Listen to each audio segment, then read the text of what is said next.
Salut les Anacalypsiens, bienvenue dans cette nouvelle vidéo d'Anacalypsie. Donc aujourd'hui on se retrouve pour une petite vidéo où l'on va parler de One Piece, notamment du chapitre 1084 qui s'intitule Tentative de meurtre contre un dragon céleste. Donc je vous laisse avec l'intro, enfin avec le générique et on va directement en parler. Vous allez voir que maintenant il y aura des petits timecodes, donc si par exemple vous voulez passer l'intro, voir un truc, à mon avis c'est un truc plus particulier, qui se passe dans le chapitre, et ben vous pouvez directement sauter et aller où vous voulez. Voilà, à partir de maintenant, vous aurez ce pouvoir-là, à part dans les vidéos où je me filme en face cam, euh, où là il n'y aura pas forcément de timecode, mais pour les vidéos classiques, en tout cas, il y en aura.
Donc, on commence par parler de la première page. Donc, la première page est sympa, il n'y a pas grand chose à dire dessus. Voilà, à part que c'est juste une page où on voit tous les persos, enfin, du moins un minimum important féminins qui sont apparus à un moment donné dans le manga. Donc, on retrouve principalement Nami et Robin, bien sûr, même si c'est surtout Nami qui est mis en avant. On peut y apercevoir Ulti ou Perona, Tashigi, Rebecca, Shirahoshi, Boa Hancock, Carotte, Bonnet, il y a la sœur de Sanji dont j'ai oublié le nom, je crois que c'est Sogar là qui faisait partie de l'équipage de Doflamingo, bref, il y a énormément de persos féminins qui, bon, voilà, c'est sympa, mais j'aurais dit, on s'en fiche un petit peu de ce genre de page, honnêtement, voilà, elle apporte pas grand chose. On commence donc le manga, enfin le chapitre du coup, avec Bonnet et Sabo. Pareil, passage qui n'apporte pas grand chose, puisqu'on voit juste Bonnet et Sabo récupérer les clés pour libérer les esclaves. On a Corbeau qui va récupérer les clés. Ensuite, on apprend juste la mention d'une salle fantôme. Alors, pour moi, la salle fantôme, je ne serais pas étonné que ce soit la salle où il y a le fameux chapeau de paille d'enfermé. Sinon, je vois pas trop ce que c'est, du coup, c'est encore une nouveauté. Et on a, bah, comme je disais, un truc pas intéressant du tout, puisque on a ensuite Sabo qui dit qu'il va aller, en gros, aller sauver Kuma avec les révolutionnaires et tout. Et Bonnet qui dit, bah moi je vais y aller dans le Nouveau Monde à Egghead pour retrouver, comment il s'appelle déjà, putain, j'ai oublié tellement ça fait longtemps qu'on en a pu parler, Vegapunk, euh, afin de voir s'il peut redonner la conscience à Kuma, ou sinon, bah voilà, elle se chargera de lui faire la peau. Donc voilà, passage pas intéressant parce que, bah, en fait, toutes les infos qui sont dites, à part la mention de la salle fantôme, sont des choses que l'on sait déjà, donc bah, pas intéressant. Ensuite, on a un moment un peu plus intéressant, bien que pas mal de données, ouais, de données et eux qui sont donnés euh, et du coup, bref, euh, il y en a qu'on connaît déjà, il y en a qu'on connaît pas, donc on a quelques nouveautés, mais principalement on connaît déjà la plupart des infos. Bref, grâce à Cobra, on apprend que le gouvernement mondial date d'il y a 800 ans par 20 rois qui s'installent à Marijois. Enfin, qui s'installèrent à Marijois, c'est déjà mieux. Leurs descendants sont donc les dragons célestes, et les 20 rois, étant égaux, ils plantèrent leurs épées devant un trône vide. Bref, tout ça, on le savait déjà. Ensuite, ce qui nous est rajouté, c'est que Cobra mentionne que Lily Nefertari aurait dû être l'une de ces reines qui vécurent à Marie-Joie, mais elle a décidé de ne pas le faire et de rentrer à Alabasta. Et donc, au lieu d'avoir 20 épées, du coup, le gouvernement mondial déjà ment à tout le monde, puisqu'il n'y en a que 19. Le problème qu'il y a en plus, c'est que dans toute l'histoire d'Alabasta, Lily Nefertari n'apparaît pas, puisque elle n'a jamais atteint Alabasta lorsqu'elle a quitté Marie-Joie. Et du coup, c'est son frère cadet qui reprendra le pouvoir d'Alabasta. Donc, déjà là, petit problème, hein, Cobra il se met pas trop dans une bonne situation en commençant à raconter tout ça. Et du coup, Cobra va également poser la question du dit, voilà, qui pourrait provenir d'une lettre que Lily a fait parvenir à Alabasta et que du coup les dirigeants d'Alabasta se perpétuent les uns après les autres. Bref, passage qui était plutôt sympa, mais en soi qui n'apporte pas grand chose à l'histoire parce que on sait qu'il y a Imsama qui les écoute.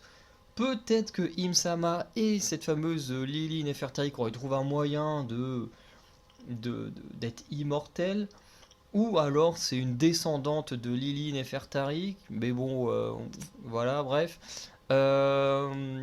C'était pas hyper intéressant, il y a la question du dit, mais on n'a pas de réponse, donc pour l'instant, bah voilà. Le passage est sympa, on avance un petit peu, mais on avance vraiment au ralenti, et ça c'est vraiment très très chiant.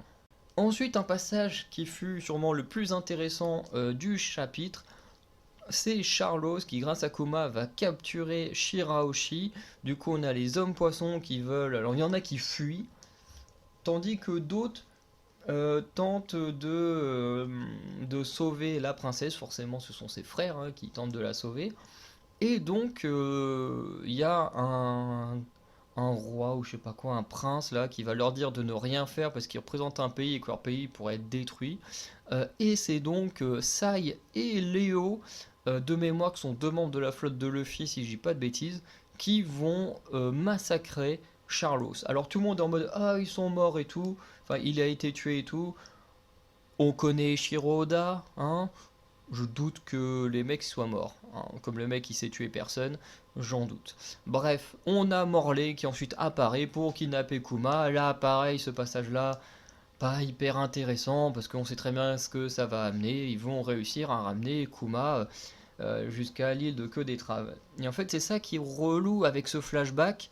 C'est qu'en fait, c'est un flashback qui n'apporte rien à part peut-être les infos qu'on aura autour de Cobra, mais tout le reste autour, ça n'apporte absolument rien parce que l'histoire de Bonnet, elle sert à rien parce qu'on sait déjà, genre qu'on nous dit oui, bah, je vais aller à Egghead pour faire ça, ça, ça, mais on le sait déjà, on n'a pas besoin que tu nous le redises. Pareil pour tout ce qui touche à Kuma, on sait que les révolutionnaires ils vont le choper et le récupérer et l'emmener à queue d'étrave. On n'a pas besoin de nous montrer tout ça. Au bout d'un moment, concentre-toi sur l'essentiel, Shiroda, parce que tout ça c'est inintéressant, ça sert à rien en fait. Et du coup, on termine juste sur Cobra et le conseil qui, techniquement, sont encore en train de discuter. Et du coup, Imsama fait son apparition. Cobra va pouvoir voir qui est ce fameux Imsama. Alors, il a l'air étonné, donc peut-être que c'est une Nefertari. Peut-être la fameuse Lily, puisque prononce le nom, mais bon, voilà, ce serait bizarre qu'elle ait pu survivre comme ça pendant 800 ans. Bref, on a juste voilà le chapitre qui se termine comme ça, avec Kim-sama qui se montre, voilà. C'est encore une fois, c'est du teasing pour rien, quoi. Ça avance pas. Donc on va conclure comme ça, hein, c'est que le chapitre en soi, il est sympa, hein, ça, on peut pas dire le contraire, mais ça n'apporte rien à l'histoire. 90% des choses qu'on a, on le sait déjà. Toutes les révélations qui sont faites, on les connaît quasiment toutes.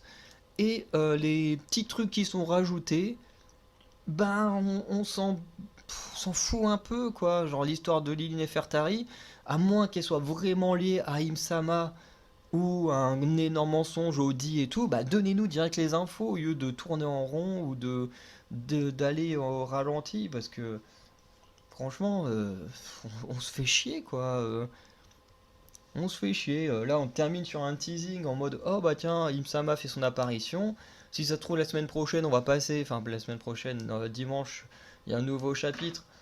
Et si ça se trouve, bah, à nouveau, on va passer à autre chose ou quoi que ce soit, alors qu'on nous aura teasé la présence de Imsama. Bref, honnêtement, j'aime pas les flashbacks en général, mais alors celui-là, c'est peut-être un de ceux que j'aime le moins, perso. Du coup, n'hésitez pas à me dire ce que vous en pensez. J'avoue que je suis un peu salé sur ce chapitre parce que, voilà, comme je disais, les flashbacks, c'est pas trop mon délire. En plus, là, ça tourne en rond, c'est relou. Donc voilà, j'en suis désolé pour ceux qui ont adoré. Sinon, bah, voilà, on se dit à très bientôt. N'hésitez pas à dire ce que vous avez pensé de ce chapitre dans les commentaires. Sinon, ben, n'hésitez pas à checker l'onglet communauté. Et on se dit à très bientôt pour de nouvelles vidéos. Ciao!